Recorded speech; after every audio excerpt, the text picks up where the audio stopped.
తాజాగా తన నిర్ణయాన్ని మరోసారి సమర్థించుకున్నారు అమెరికా అధ్యక్షుడు డొనాల్డ్ ట్రంప్. సుంకాల పెంపు అద్భుతమైన విషయమంటూ ఆయన తన సోషల్ మీడియా హ్యాండిల్ ట్రూత్ సోషల్లో పోస్ట్ చేశారు.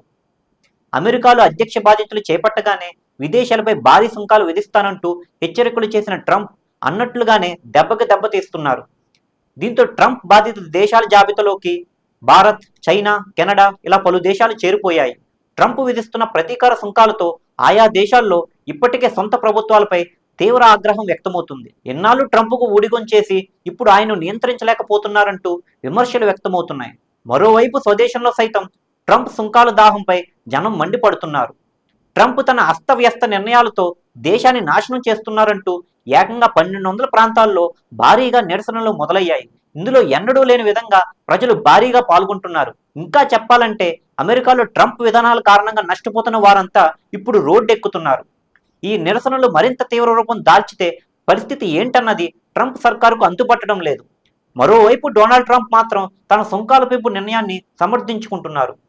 తన ప్రతీకార సుంకాల పెంపు నిర్ణయం అద్భుతమైన విషయమని, దాన్ని ఏదో ఒక రోజు అమెరికన్లు అర్థం చేసుకుంటారని చెబుతున్నారు. చైనా, యూరోపియన్ యూనియన్ సహా పలు దేశాల నుంచి భారీ ఎత్తున తమకు బకాయిలు ఉన్నాయని, వీటికి సుంకాలు పెంపే పరిష్కారమని తెలిపారు. తమ నిర్ణయంతో ఆయా దేశాల నుంచి బిలియన్ల డాలర్లు వచ్చి పడుతున్నాయన్నారు.